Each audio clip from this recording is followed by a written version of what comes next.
Nace en Colombia una nueva opción, El Nodo en Vivo, con todo el análisis y lo que pasa en Colombia para que usted esté informado. Bienvenido. Dirige Jennifer Gallón. Muy buenas tardes a todas las personas que se conectan a otro programa del Nodo en Vivo. Hoy, viernes 27 de noviembre, pues tenemos el gusto de contarles que estaremos hablando de un tema fundamental, el globalismo en los medios de comunicación. Así que quiero saludar a mi compañera Laura Pinzón. Laura, ¿cómo estás? Jennifer, buenas tardes, yo muy bien, espero que todas las personas también se encuentren muy bien. Los invitamos a que desde ya se unan con nosotros a través de todas nuestras redes sociales, en vivo en Facebook y YouTube como El Nodo, también seguirnos a través de nuestra cuenta en Twitter e Instagram como @elnodocolombia y participen del tema del día que ya se los dijo Jennifer con el hashtag globalismomedios. Así es, Laura, pues hoy vamos a estar con el doctor Omar Bula Escobar, así que le vamos a dar paso en este momento. Doctor Bula, buenas tardes, ¿cómo está? Hola, ¿cómo están, Laura, Jennifer? Encantado en verlos. Saludos a todos y gracias por la invitación.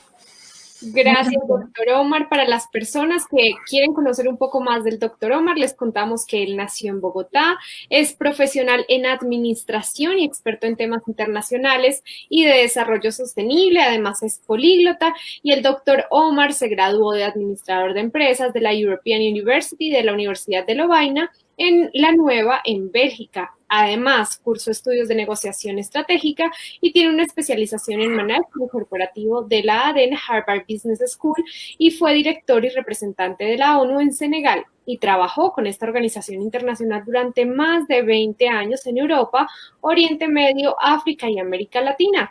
Además, el doctor Bula fue seleccionado recientemente como uno de los mejores 100 expertos en geopolítica y además más influyentes de todo el mundo. Para nosotros es un privilegio tenerlo con nosotros y además actualmente se desempeña como consultor independiente, profesor universitario y conferencista en management y asuntos internacionales. Así es, Laura. En primer lugar, pues, doctor Omar Bula, usted pues ha sido muy crítico del papel que juegan los medios de comunicación en nuestros días y hace referencia a la influencia del globalismo sobre estos. ¿Nos podría explicar brevemente qué es el globalismo y cómo se sabe si un medio de comunicación tiene una línea editorial globalista? Bueno, muchas gracias de nuevo. Este fenómeno de los medios de comunicación, antes de hablar del globalismo, es un fenómeno que ha sido estudiado desde hace varias décadas y hay muchos estudios sobre lo que trata con la concentración, media concentration, en pocas manos de los medios de comunicación. Y esto vamos a ver cómo se vincula con el globalismo. El globalismo en pocas palabras, es algo muy complejo, pero en pocas palabras es un movimiento que pretende una gobernanza de carácter más global, se opone al nacionalismo, al Estado-nación como unidad administrativa a nivel global y tiene una serie de ideas, persigue una serie de ideas que en muchos casos están opuestas también a las ideas de Occidente y de la cultura judeocristiana. Cuando yo siempre que menciono judeocristiano, digo, la persona puede ser religiosa o no, eso no tiene nada que ver. Su cultura es una cultura judeocristiana desde hace muchas décadas. El globalismo, entonces, es importante en términos de medios de comunicación porque hoy en día los domina. Hoy en día, y entendiendo medios de comunicación mucho más allá que la prensa escrita o la prensa de noticias. Los medios de comunicación incluyen obviamente la televisión, la televisión por cable, los monopolios se dan a nivel también de televisión por satélite, las películas que vemos todos los días, ¿no es cierto? Todo eso constituyen medios de comunicación y todos estos están siendo hoy en día poseídos por más o menos 6, hablan de 5, realmente son 6 grandes compañías que manejan el 90% de lo que leemos. Esto, como mencioné, hay muchos artículos al respecto, lo que llaman el monopolio mediático, porque este tiene obviamente la capacidad de influenciar procesos políticos e inclusive crear revueltas, ¿no es cierto? Crear malestar a nivel social, muchas veces sesgando la información. Irónicamente, hoy vemos a canales como CNN, que yo lo considero bastante sesgado, y su ex dueño, el señor Ted Turner. Hay una cita que tengo aquí que saqué, decía, mire, los medios de comunicación están demasiado concentrados. Muy poca gente posee demasiado. En realidad, solo hay 5 compañías que controlan el 90% de lo que tenemos, y reconoce este gran problema de la concentración. Este problema de la concentración tiene que ver con el hecho de que, al fin y al cabo, son estos medios los que crean la opinión pública, los que generan opinión pública y los que pueden inclusive contribuir a generar agendas de Estado. Tienen que ver también con los derechos del ciudadano al acceso a estos medios, al acceso a las plataformas de información que muchas veces lo que están monopolizadas en estos momentos en muy pocas manos. Cuando hablamos de 6 corporaciones, acuérdense que hablamos del mundo entero. Hay unos que los llaman oligopolio porque hay monopolios nacionales, monopolios internacionales.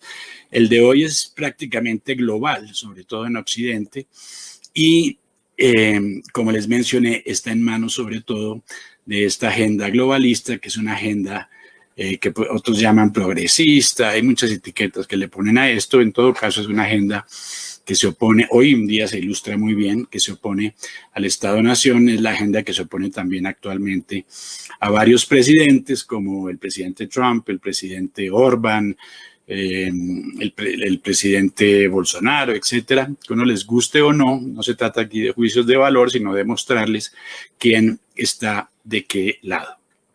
Esto implica también, desde el punto de vista de libertad de expresión, es súper importante, porque se trata de una democracia saludable. Una democracia saludable implica que todos podemos expresarnos y que todos tenemos acceso a esa información. Por ende, es muy difícil evaluar realmente si estamos informados o no, cuando no sabemos quién posee esos medios de información y qué mensajes están tratando de pasar. Esto es de suma importancia. Nosotros, como les mencioné, aparte de esos medios de noticias, ustedes pueden ver, aquellos que ven las cadenas que yo creo que vemos todos en algún momento, ¿no es cierto? Así sea por accidente. Discovery Channel, History Channel, todo lo que tenemos en televisión por cable, y hay agendas de por medio que sutilmente van pasando, ¿no es cierto? U otros medios como Netflix, que se posicionan claramente en el lado del globalismo, ¿no es cierto? Y tienen todo lo que quieran ver de feo sobre Trump y de bueno sobre George Soros, lo van a ver en Netflix, ¿no es cierto? Eso es claro. Ahora, ¿cómo se sabe qué medios son globalistas o no? Primero hay que partir del hecho de que hay estudios y varias personas notables que se han pronunciado en cuanto a lo que ya acuñan. Hay unos que dicen el 99%. ¿Quién es ese 99%? Pues ese enorme monopolio mediático, sobre todo en Occidente, que hace que las noticias y los editoriales que publican en cualquier país europeo, latinoamericano, en gran parte en Estados Unidos, en África y en también países asiáticos y de Oriente Medio sean editoriales muy parecidos, ¿no es cierto? Que tienen una tendencia clara. Al fin y al cabo hay 6 grandes compañías que los manejan, ¿no es cierto? Son 6. Y estas 6, en esta coyuntura actual de nacionalismo contra globalismo, que se manifiesta enormemente en las elecciones de los Estados Unidos aún indefinidas, pues están todos en contra del candidato republicano. Entonces hay una manera de identificarlos, ¿no es cierto? Donde no haya ninguna noticia positiva ni ninguna noticia de lo que está pasando del otro lado, pues uno los identifica. Ahora es imposible identificar qué medio le está dando uno la verdad o solo parte de la verdad si uno no conoce la situación política y los actores de la situación política. Es para algo más amplio. Si uno no sabe que hay nacionalistas y globalistas, si no sabe que hay ciertos intereses en agendas puntuales. ¿Por qué? ¿Por qué digo lo de agendas puntuales y lo especifico? Porque hay agendas como la agenda climática, como la agenda ecológica, como la agenda laboral, como agendas políticas de toda índole, básicamente que son utilizadas, ¿no es cierto?, como instrumentos para romper ese statu quo occidental, ¿no es cierto?, la agenda del aborto, etcétera. No estoy hablando de estar de acuerdo o no, repito a los que me están escuchando, estoy hablándoles dónde se posicionan las cosas.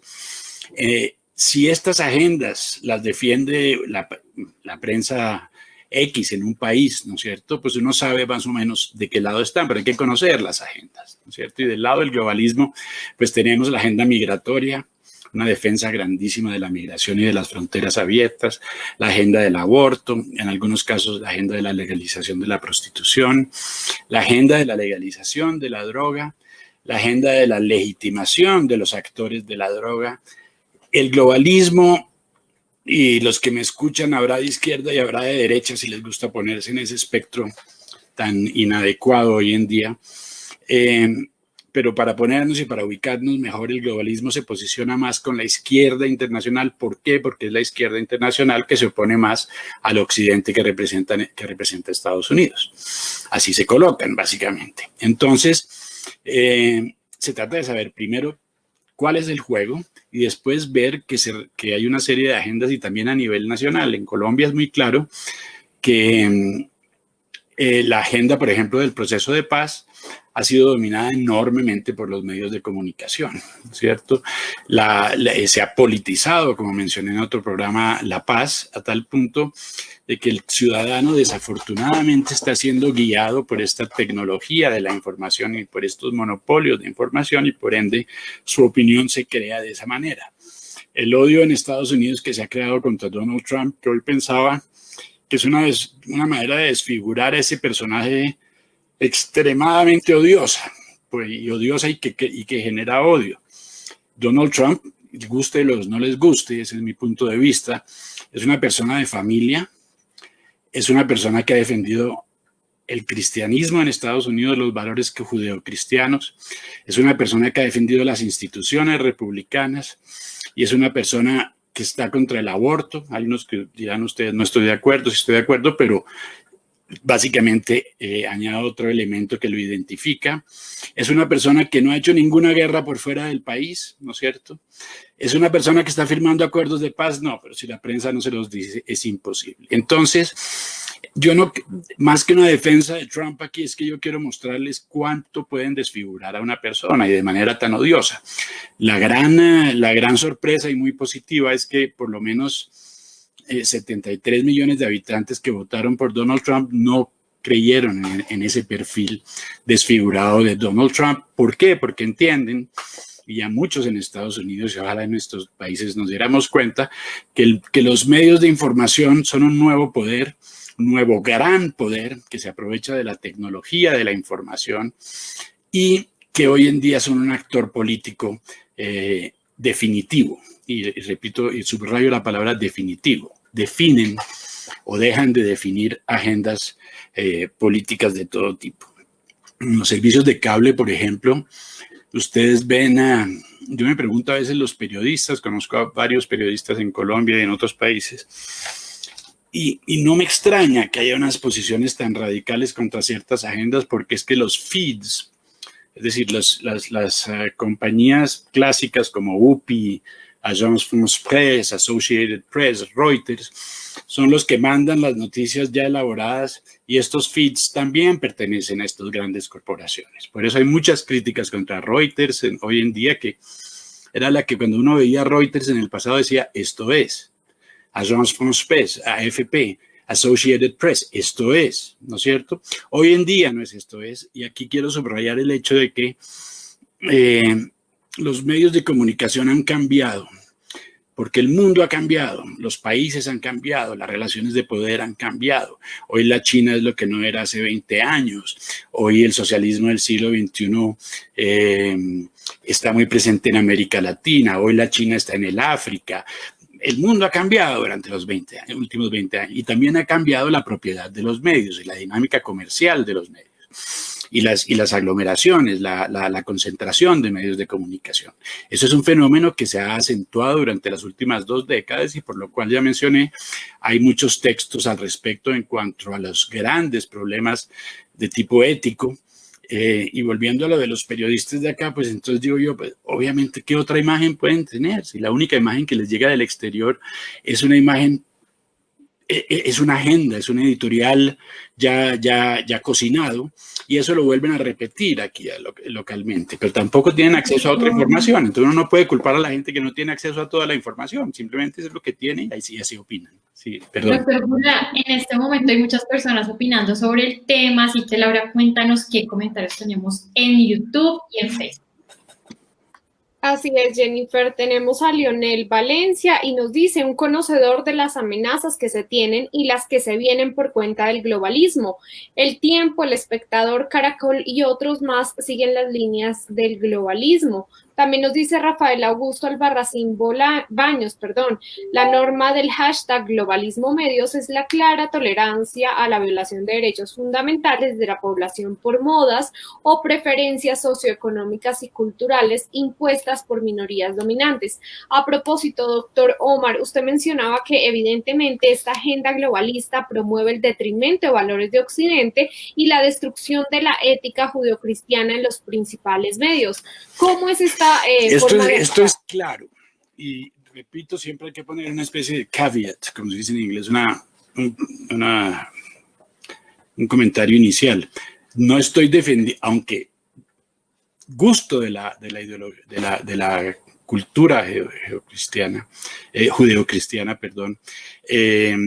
y he vivido en ella y me parece que Occidente, yo creo que lo mencioné en otros programas, es un ejemplo de lo mejor que ha tenido la humanidad.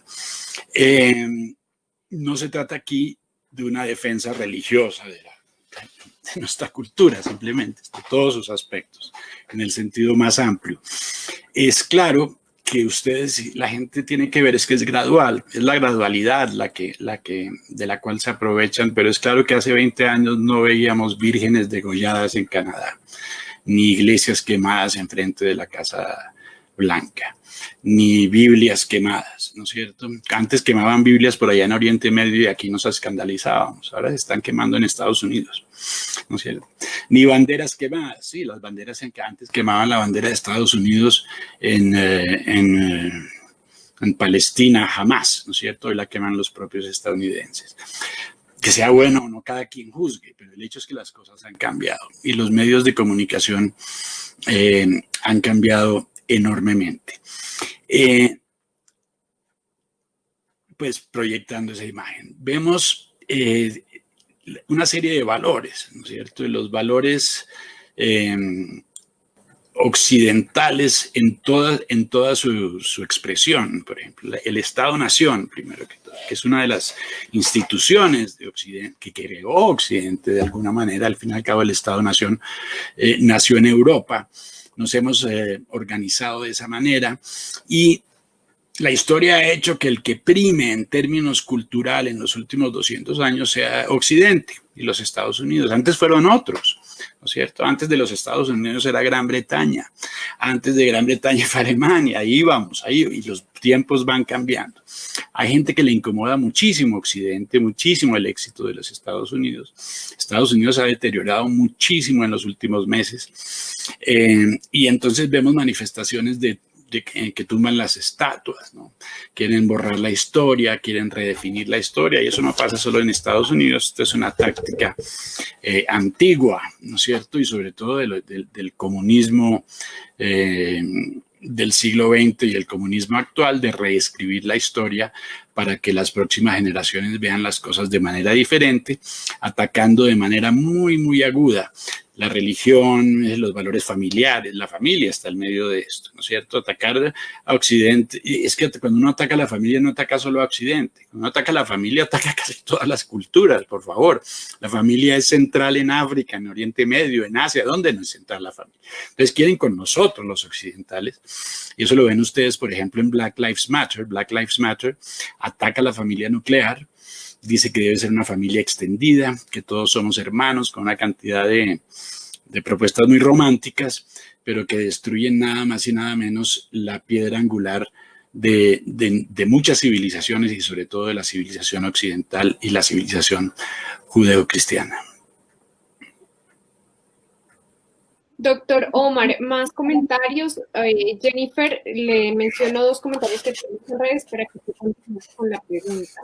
Nos dice además Leonel Valencia, Netflix está plagado de BLM y Antifa. Además nos dice que es una versión del socialismo, comunismo de identidad formado en los 60 en California. Sí, es Laura. Dime, Jennifer, no se me olvidó. No, nos gustaría escuchar lo que estabas mencionando. Qué pena, no es que se me olvidó mencionar porque se me fue y que cuando yo decía que los medios cambian es porque hay medios que dicen, si volvamos a poner el picture aquí, la foto, ¿no es cierto? Tenemos 90 o más % de medios que hacen parte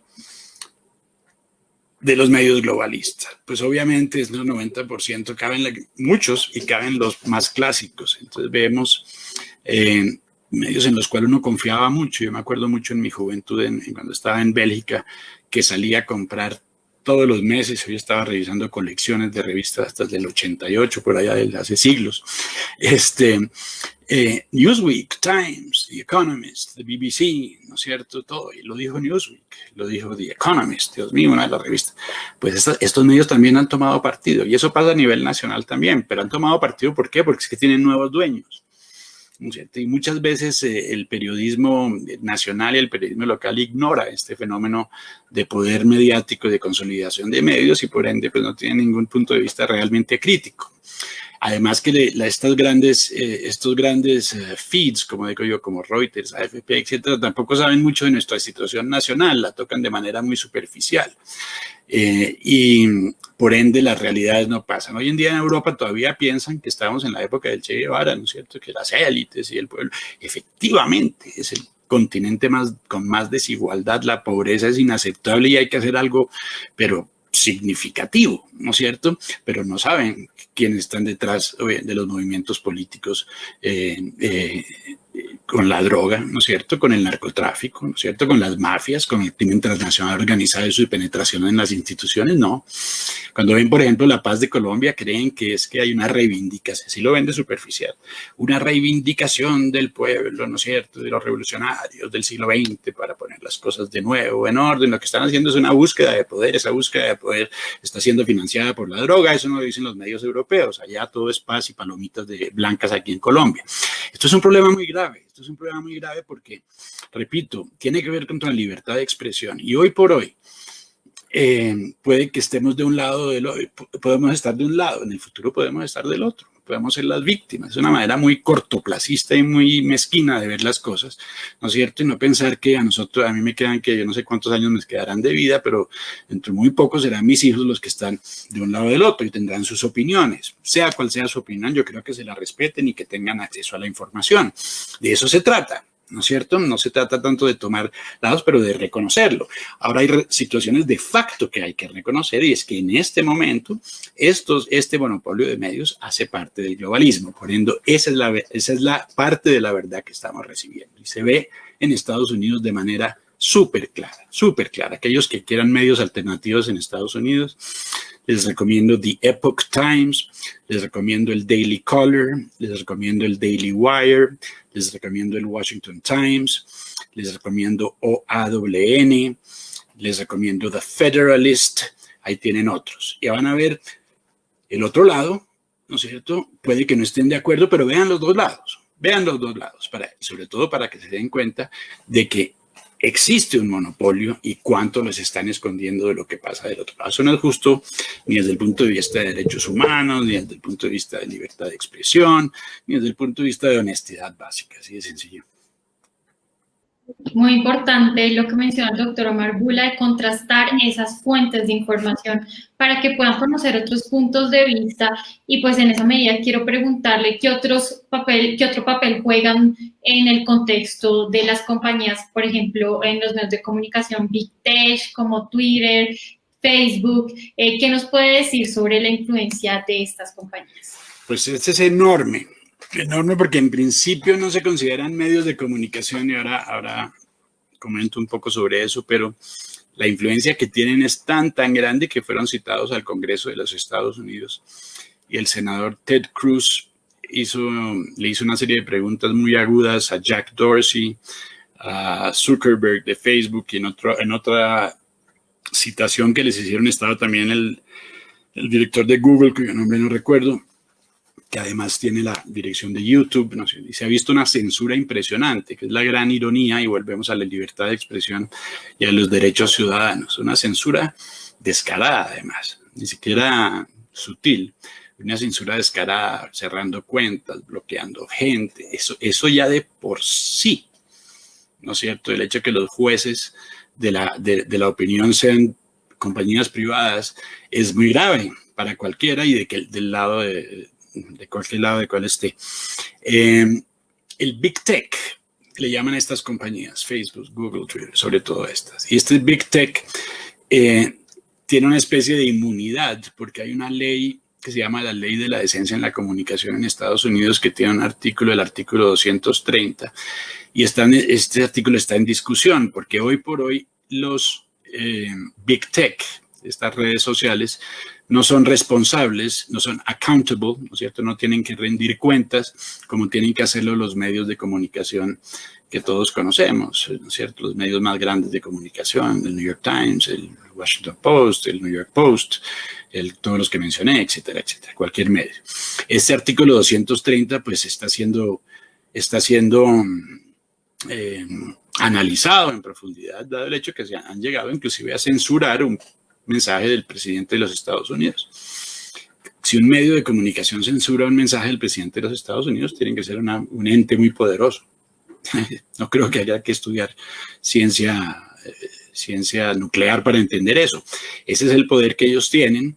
Y si censuran al presidente de Estados Unidos, entonces lo que usted piensa, cuando digo usted, no ustedes dos, que las trato de tú, lo que usted piensa, el que me está escuchando, pues también lo van a censurar, y si no le gusta lo que usted piensa, pues lo censuran porque a ellos no les gusta, así de sencillo. Esto es grave porque entonces los juicios en cuanto a la censura están en manos de unos pocos y no en manos de una autoridad legítima pública. Las regulaciones y las leyes de la comunicación no van al mismo paso ni a la misma velocidad que el desarrollo de la tecnología de la información. Entonces estamos siglos atrás y por eso se ven estos fenómenos tan incómodos. Ahora bien, gracias a Dios ya estamos conscientes de esto y la gente está abriendo los ojos. Y como digo, también hay un límite natural, porque como digo, por lo menos 73 millones de personas en Estados Unidos y unos cuantos millones por fuera, como se dice coloquialmente en Colombia, no comieron cuento. O sea que tienen un límite también, ¿no es cierto? La gente es pensante, gracias a Dios, la mayoría, casi todo. Doctor Omar, le extiendo un comentario que nos hace una persona a través de YouTube para ver usted qué opina. A propósito, nos menciona Alexander Arango Arroyave: Omar, nadie más va a decir que la izquierda internacional se llama Compañía de Jesús. En Lovaina conociste de cerca a los jesuitas y su teología de la liberación. Sí, pues yo les digo, yo pasé en Lovaina, fueron mis años de juventud, ya tanto tiempo, fueron mis años de juventud. Yo no era un ser político en ese momento, yo era un ser que me estaba divirtiendo de morral, con amigos, inclusive anecdóticamente, no sé a quién le puede interesar, pero en Lovaina sí había grupos, especie de guetos de latinoamericanos, ¿no es cierto?, que andaban siempre entre ellos. Mis amigos eran de Inglaterra, de Sudáfrica, de China, de todas partes, y yo no me metí en eso en esa época. Ahora lo que estás sugiriendo ahí es la agenda de los jesuitas. Pues sí, yo no soy un experto en el tema, pero sabemos que los jesuitas han estado muy aliados al comunismo durante mucho tiempo. Doctor Omar, saliendo un poco del tema de los medios, ¿el globalismo es igual al multilateralismo? ¿Es prudente la acción de apoyar el multilateralismo por parte de la mayoría de gobiernos democráticos? No, globalismo y el multilateralismo es un mecanismo, ¿cierto? El globalismo es una ideología. Es curioso porque cuando uno dice multilateral, la palabra misma indica varios lados, cierto? Y si hay varios lados, pues implica que hay naciones de por medio. Y todavía se habla de la palabra internacional, ¿no es cierto? Entre naciones.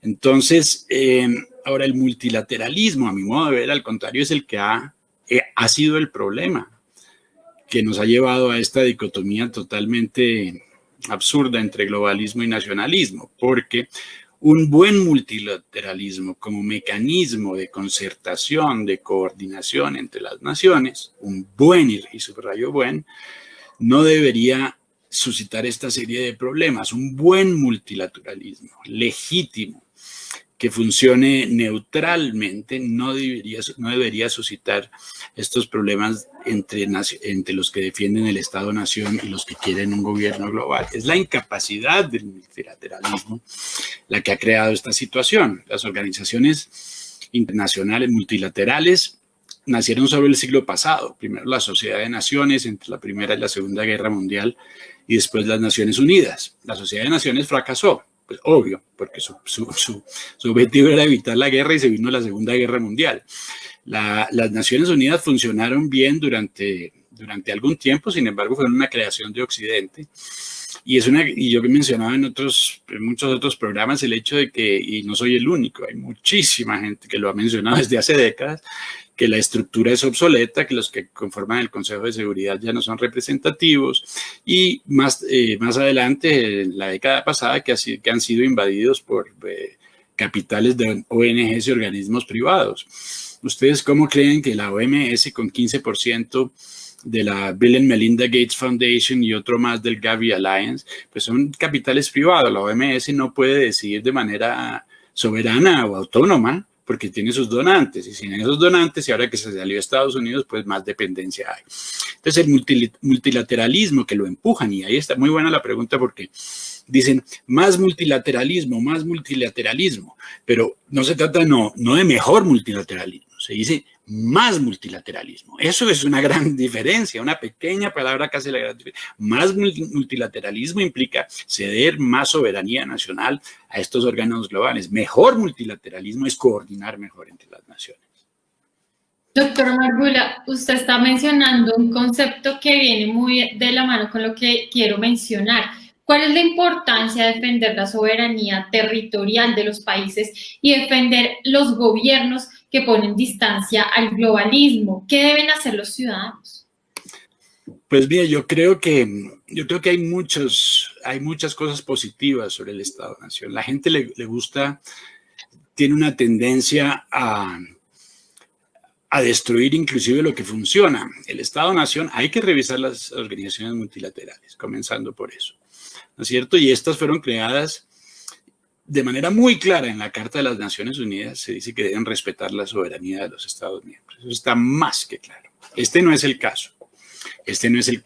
La Organización de Naciones Unidas, que es muy vasta, ¿no es cierto? Son 40,000 o más empleados y que hace de todo. Muchas veces la dibujan mal, ¿no es cierto? Pero la parte política de las Naciones Unidas ha cambiado definitivamente y ha interferido más y más en los procesos nacionales. El caso de Colombia es muy, muy claro. Lo que pasa es que de alguna manera se vuelve como el sello. Entonces el gobierno dice, yo quiero esto, ¿no es cierto? Va a las Naciones Unidas y le dice, bueno, estamos de acuerdo, y después dice, las Naciones Unidas dijo que sí, le puso el sello. Entonces entonces hay una especie de misticismo con las Naciones Unidas, pero las Naciones Unidas, como los medios, también han cambiado, porque los tiempos han cambiado. Entonces la soberanía nacional la respeta el multilateralismo en principio. Ahora, la soberanía nacional implica resguardar culturas, resguardar afinidades, resguardar lazos comunitarios, territoriales, además, resguardar un territorio, que las fronteras como fueron dibujadas a través de la historia sean como deben ser. Pues para eso hay organismos, ¿no es cierto?, como la Corte Internacional de Justicia, que hace parte de la ONU, que puede dirimir, ¿no es cierto? Y hay fronteras en el pasado histórico, pero es que no vivimos en el pasado, vivimos en el presente.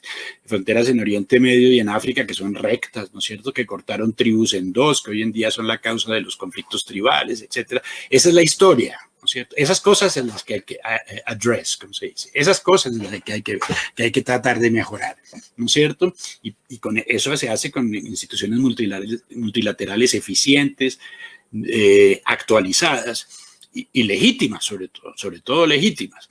La soberanía nacional es importante y la soberanía se protege con fronteras físicas. Las fronteras físicas son importantes porque el concepto de que todos somos ciudadanos globales, y yo presenté en un programa una encuesta muy curiosa que hicieron porque todo el mundo se siente ciudadano global, pero también defiende su nación. Coincidieron esos dos conceptos, lo que implica que uno puede considerarse un ciudadano global solidario con otros pueblos sin necesidad de abrir sus fronteras indiscriminadamente y revolver a todo el mundo. Porque este revolver a todo el mundo tiene ciertos límites. Y estos límites los determinan en muchos casos las culturas. Si ustedes ponen, por ejemplo, si mueven a toda la cultura talibán hipotéticamente y le abren un espacio en Nueva York, en este momento, eso no va a ser fácil, va a haber clash. ¿Por qué? Porque son culturas muy diferentes. Y por eso la autodeterminación de los pueblos, que tiene que ver con ciertas afinidades culturales que le incluyen la lengua, lazos familiares, tradición. ¿Por qué vamos a acabar con todo eso? Yo no entiendo por qué quieren acabar con todo eso en vez de mejorarlo, ¿no es cierto? Y si quieren acabar con todo eso, desafortunadamente lo están haciendo más por la consecución del poder que por una verdadera mejoría de la convivencia de la raza humana. Ese es mi punto de vista, por lo menos. Gracias, doctor Omar. Nos mencionan más personas que siguen muy conectadas con nosotros en esta tarde por su conocimiento, y nos mencionan en YouTube. Luis Osorio, en Colombia hay líderes antiglobalismo. Una pregunta. Leonel Valencia, Cuba y Venezuela hacen parte del Consejo de Seguridad de la ONU. Mayrin Romero, literalmente los medios de comunicación tradicionales están podridos, financiados por los globalistas. Doctor Omar, pasemos ya a un personaje que pues está en boca de todos estos temas, que muchas personas nos mencionan también en comentarios, y es George Soros. ¿Quién es él? ¿De dónde sale su fortuna? ¿Y qué papel está jugando en toda la construcción de estas agendas globalistas? El señor Soros es un especulador financiero muy exitoso. Voy a hacerlo de manera resumida. Yo tengo un programa muy largo en mi canal de YouTube que pueden ver, que lleva trabajando toda su vida en los mercados financieros, como repito, de manera muy exitosa. Se convirtió en un billonario con el tiempo, y esa fortuna la ha invertido sobre todo, a diferencia de otros billonarios, en un cambio relativamente radical de la agenda global. Y este cambio se identifica mucho con todo lo que hemos hablado anteriormente. Las agendas que mencioné del globalismo, de migración, etcétera, está detrás de todas esas agendas. Soros es una persona que tiene, además de su poder financiero muy, muy grande, y tal vez el especulador con más rendimientos, habla del 30% anual durante décadas, ¿no es cierto?, con más rendimiento de sus fondos de inversión. Además tiene su compañía offshore en las Antillas holandesas, se llama Quantum Fund. Tiene también una organización que se llama la Open Society Foundations, que es una fundación, es una gran ONG que interviene mucho en muchos países, en más de 80 países mencioné, y países, no cualquier país, ¿no es cierto? Interviene en la agenda de Gran Bretaña, por ejemplo, en contra del Brexit, o interviene hoy en día en la agenda de Estados Unidos. Es uno de los mayores financiadores de la campaña fue de Hillary Clinton y de Joe Biden. Eso está en Forbes Magazine, si lo quieren ver con las cifras. Y con mucha influencia también en América Latina desde hace muchísimo tiempo, en Brasil, con grandes inversiones, en Petrobras, en Argentina, fondos buitre, y con mucha influencia, repito, sobre la agenda de las drogas a nivel mundial. Soros fundó desde los años 80 la Global Policy Commission on Drugs, una cosa así, y en esto pues se ha trabajado mucho en la legalización de la marihuana, y ahora se trabaja en la legalización de la cocaína. La legalización de la marihuana ha sido un éxito, como vieron, pero un éxito no para el mundo entero, sino para algunos bolsillos, porque hoy en día hay un monopolio de un mercado de más de 200.000 millones de dólares. Y esto está pasando con la cocaína, la van trivializando y van diciendo que no, que ahora se puede industrializar, que hay que tener otro tipo de abordaje. Esto lo sostiene Soros y lo ha hecho de manera explícita en tweets, en comunicaciones. Y lo que pasa es que una vez legalizada, pues tal vez se solucionan o no una cantidad de problemas. Ese debate, ya lo he dicho antes, hay que tenerlo, pero el que se queda con el billete, como se dice coloquialmente, es él y otros interesados. Soros define, tiene un grupo muy importante que se llama el Crisis Group, que está basado en Bruselas. El Crisis Group con Robert O'Malley, que es su director, es muy amigo, del cual hace parte Juan Manuel Santos, es muy amigo del presidente Iván Duque. El presidente Iván Duque los visitó en Bruselas y tuvo una reunión, eso está en internet, lo pueden ver, inclusive el intercambio, y se comprometió ante ellos, no sé por qué ante ellos se comprometió a implementar el acuerdo de paz. Pues cuando digo no sé por qué, es que uno se compromete con los gobiernos, no con las ONGs de manera tan formal. Eso incomoda un poco. De Soros es un gran poder mediático en muchos medios de comunicación, al punto de que, por ejemplo, en Fox News estaba hablando Newt Gingrich, el antiguo presidente o el líder de la mayoría republicana, uno de los grandes políticos de Estados Unidos, y cuando mencionó la palabra Soros, cortaron la comunicación. Y este humilde servidor, como dicen por ahí, también lo fueron criticando por allá en el New York Times, en Político, etc. Un poder mediático muy grande. Se lo ve en todas partes. Uno dice, ¿cómo identifica uno a Soros? Pues primero que todo, el Open Society Foundation. Hay unas organizaciones en Colombia, por ejemplo, La Silla Vacía y de Justicia, que se sabe a través de una organización que se llama Judicial Watch en Estados Unidos, que reciben directamente plata de Soros, y Colombia Check. Pero también las relaciones que tiene, por ejemplo, El Espectador con el New York Times, ¿no es cierto? Y básicamente uno encuentra lo mismo. O sea, publican algo del New York Times o tienen la misma lógica o el mismo tipo de pensamiento. Una de las características de estos monopolios y de cualquier monopolio de medios o de cualquier otra cosa es aplastar a la competencia. De ahí que canales como ustedes, otros canales como Pan Am Post, otros canales como, bueno, hay varios canales, no quiero mencionar acá todos, pero son muy courageous, tienen mucho coraje de luchar contra este monopolio. Y yo creo que una persona, repito, ya lo dije en otro programa, los conozco a ustedes mucho, sé que son personas muy honestas y muy dedicadas a esto con verdadero altruismo. Pues ojalá las personas entiendan que la verdad no hay que buscarla en el monopolio, por lo menos no toda la verdad, y que hay que buscarla en los medios alternativos. Doctor Omar Bula, y pues ya hablando pues de George Soros, pero respecto a su familia, ¿por qué razón cambia el apellido de Schwartz a Soros y qué vínculos tiene el padre de George Soros con el globalismo a través de inventar el idioma esperanto y el plan Kalergi, y que dio origen pues a la Unión Europea? Uy, es una cantidad de preguntas juntas, Jennifer, pero mira, es que Soros tiene una historia. La historia de Soros es que él era de una familia cristiana y como judía, y como había persecución a los judíos, pues se le entregaron a una familia no judía, cristiana, y en un momento dado, pues para que no se lo llevaran. Y él, según dice la historia, pues contribuyó inclusive a la confiscación de bienes de judíos, por eso lo critican mucho. Y en una entrevista muy famosa que es pública, le pregunta si eso le incomodó y él dijo que no, pues que le tocaba hacerlo, cada quien juzga así. Si tal vez fue una cuestión del momento, ¿no es cierto? O si había inmoralidad o no moralidad en el hecho. Por eso en un momento dado se cambian los apellidos.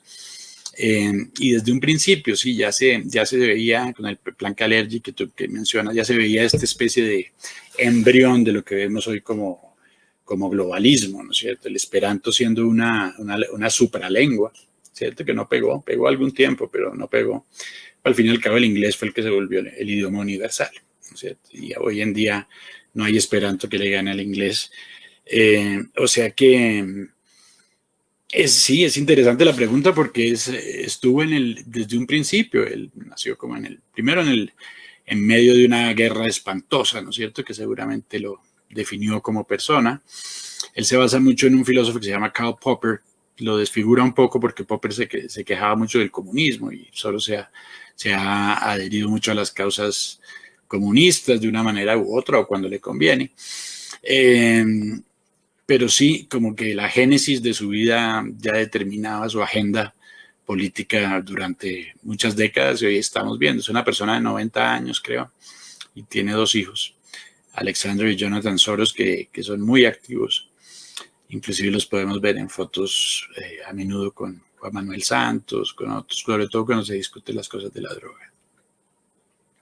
Doctor Márgula, y respecto al plan Kalergi, que pues para que le cuente a las personas en qué consiste. Sí, el plan Kalergi fue una especie de attempt, ¿cómo se dice?, de intento por federalizar la política en Europa en un momento dado. Y, perdón, que es que nos están interrumpiendo acá. Que espera un segundito. ¿Aló? Doctor Omar, mientras que vuelve el doctor Omar Gulal, ahorita cuéntanos qué otros comentarios nos están haciendo en redes sociales sobre el tema del día. Agradecemos a todas las personas que siguen conectadas con nosotros. Gracias a Marta Patricia Rubiano, también a Leonel Valencia, a Luis Osorio. También tenemos por aquí a Mayrin Romero, Joa Philip Jr., que nos saluda también. Nos dice Luis Osorio, en Colombia hay líderes antiglobalismo. También nos pregunta Leonardo Forero, ¿cuáles son los líderes mundiales que promueven el globalismo? Luis Osorio, la educación, ¿qué papel juega en el globalismo? Leonardo Forero, la legalización de las drogas hace parte de la agenda globalista. Doctor Omar, continúe con su idea, por favor, sobre el plan. Se me dañó la cámara por acá. Sí, entonces, la Kalergi de alguna manera lo que preveía era también movimientos poblacionales importantes, ¿no es cierto? Y hay una cosa muy importante en el globalismo, y eso me permite mencionar. El plan Kalergi pretendía atraer gente de Asia y de África para mezclarla con la fuerza laboral en Europa, etcétera, porque hay un desequilibrio muy grande desde el punto de vista de la fuerza laboral a nivel mundial. Hoy en día tenemos en el África, por ejemplo, que está creciendo y que en el 2050 será, junto con la China y la India, otro de los grandes centros poblacionales del mundo, familias de 5 a 7 niños, mientras que en Europa, en América Latina y en Estados Unidos, familias que a veces no pasan de 2 niños. El hecho es que se está desequilibrando la población global y la fuerza laboral está concentrándose en los países de mayor población. Esto tiene implicaciones empresariales, básicamente, también, ¿no es cierto? Implicaciones económicas muy grandes. La migración en este sentido es de suma importancia y por eso digo yo que es como que el plan Kalergi está como a la génesis de esta intención de revolver a todo el mundo en el sentido de equilibrar también supuestamente las oportunidades y los derechos del ser humano a usufruir de todo lo que está sobre el planeta, pero en realidad lo que hay por detrás, y ustedes ven, el Pacto Global de Migración de las Naciones Unidas se llama Global Compact for Migration. Curiosamente hay otro Global Compact, y es el Global Compact empresarial.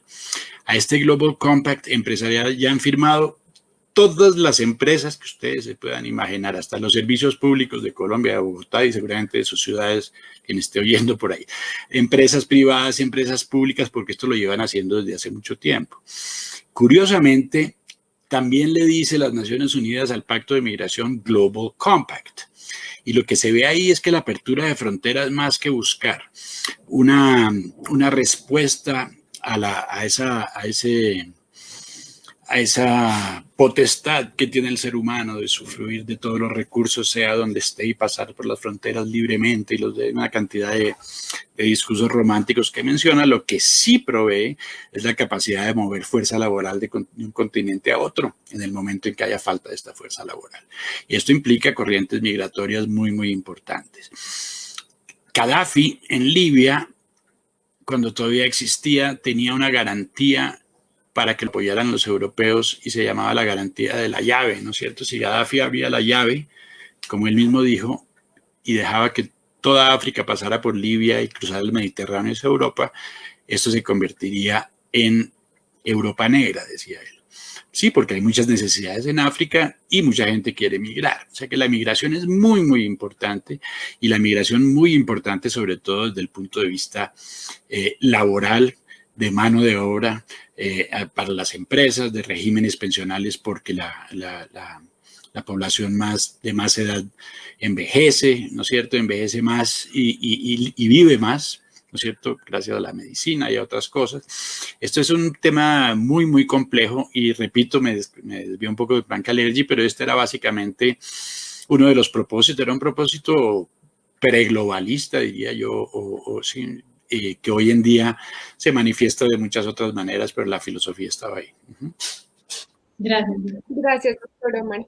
Para concluir esta entrevista, quisiera hacerle una pregunta que quizás encierra todo lo que hemos venido hablando, y es saber cuál es la importancia de defender la soberanía de los países y defender los gobiernos que ponen distancia al globalismo. ¿Qué deben hacer los ciudadanos y los medios de comunicación para eso? Ay, Dios mío, otra vez. Qué pena con usted. Tranquilo.